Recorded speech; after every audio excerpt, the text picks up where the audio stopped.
មកសៀមរាបសារនេះគឺអត់ខាតទេជ្រុលតបានមកហើយនិយាយទៅដើរលេងអាណានៃតែម្ដងដើរតាំងពីខែប្រាំងឥឡូវចូលដល់ខែវស្សាទៀតហើយហ្នឹងហើយមេឃជឺចាប់ផ្ដើមរៀងល្ងិតណាហ្នឹងហើយដើមឈើអីចាប់ផ្ដើមដុះមកពណ៌បៃតងវិញហើយ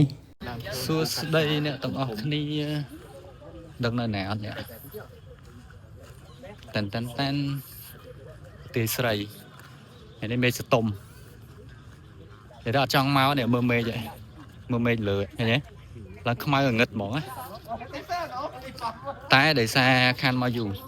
ទីស្រីខ្ញុំអត់ដែរមកទេមកនិយាយទៅមកម្ដងមិនអត់ដែរមកឲ្យតាំងពី20ឆ្នាំមុនលើកមុនខ្ញុំចាំខ្ញុំជិះតុកខ្មែរយើងមកឈប់នៅម្ដុំហ្នឹងដល់ឥឡូវម៉ែនោះដើរពីនោះមកតុកឡានហើយបានដើរពីនោះមកដល់នេះមកហត់ដែរហ្នឹង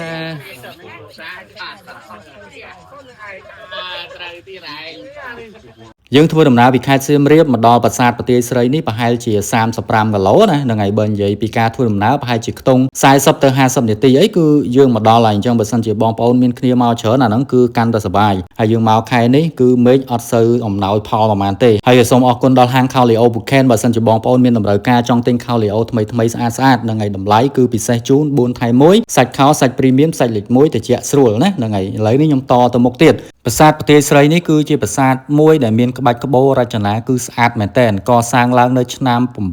967នៃគ្រិស្តសករាជបងប្អូនរចនាបថនិងសំណង់សង់ឡើងពីថ្មភក់ពណ៌ផ្កាឈូកដែលមានសាច់ហាប់និងរឹងមាំខ្លាំងនឹងអាចឲ្យគេឆ្លាក់ក្បាច់ក្បូររចនាបានយ៉ាងម៉ត់ចត់បំផុតជាប្រាសាទដែលមានទំហំតូចច្រឡឹងបើយើងប្រៀបធៀបប្រាសាទផ្សេងទៀតនៅក្នុងតំបន់អង្គរណាប៉ុន្តែត្រូវបានគេហៅថាត្បូងពេជ្រនៃសិល្បៈខ្មែរដោយសារអីដោយសារតែមានក្បូរក្បាច់រចនាដ៏ល្អឥតខ្ចោះហើយត្រង់កន្លែងនេះបើសិនជាបងប្អូនទៅមើលกระดาษប្រាក់20000រៀលយើងណាហ្នឹងហើយបងប្អូននឹងឃើញហើយនិយាយទៅគឺរូបប្រាសាទនេះគឺស្ថិតនៅក្នុងរូបលុយយើងចាយរាល់ថ្ងៃតែម្ដងតែពេលខ្លះយើងអត់ចាប់អារម្មណ៍អញ្ចឹងបើសិនជាបងប្អូនមកលេងអង្គរវត្តសៀមរាបបងប្អូនកុំភ្លេចណាហ្នឹងហើយយើងឆ្លៀតមកហ្នឹងហើយដើម្បីបានមកលេងជាពិសេសយើងកាត់តាមបណ្ដាយើងអាចទិញនំអាកោថ្នោតឬក៏យើងចូលញ៉ាំអីយើងមកក៏បានដែរហើយវាមិននៅជាឆ្ងាយប្រហែលទេបងប្អូនជិះតែមួយផ្លែតយើងជិះលេងគឺមកដល់ហើយតាក់ទងជាមួយឈ្មោះប្រទាយស្រីនេះគឺជាឈ្មោះដែលគេហៅនៅសម័យក្រោយណាដែលមានន័យថាបន្ទាយនៃស្ត្រីឬបន្ទាយនៃភពស្រស់ស្អាតមូលហេតុដែលគេដាក់ឈ្មោះវាបែបនេះប្រហែលមកពីចម្លាក់នៃភាពស្រស់ស្អាតភាពទន់ភ្លន់និងតូចដែលគេជឿថាមានតែដៃស្ត្រីប៉ុណ្ណោះទើបអាចឆ្លាក់បានល្អិតល្អន់បែបនេះប្រាសាទនេះត្រូវបានរកឃើញឡើងវិញដោយជនជាតិបារាំងនៅឆ្នាំ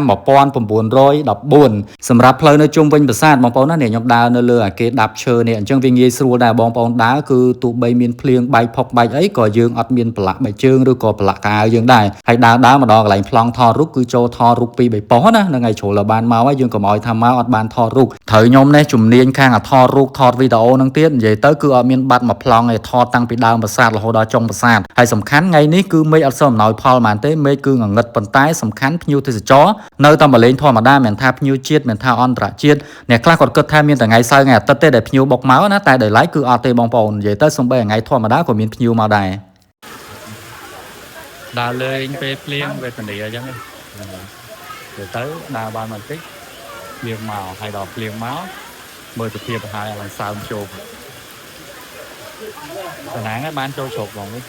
ហើយក៏សូមអរគុណដល់ម្ចាស់ឧបត្ថម្ភកម្មវិធីនៃដំណើរកម្សាន្តគឺហាង Khao Leo Phuket បើសិនជាបងប្អូនមានតម្រូវការចង់ទិញ Khao Leo ថ្មីស្អាតសាច់លេខ1សាច់ព្រីមៀមបងប្អូនអាចតាក់ទងមក page ឥឡូវនេះបាន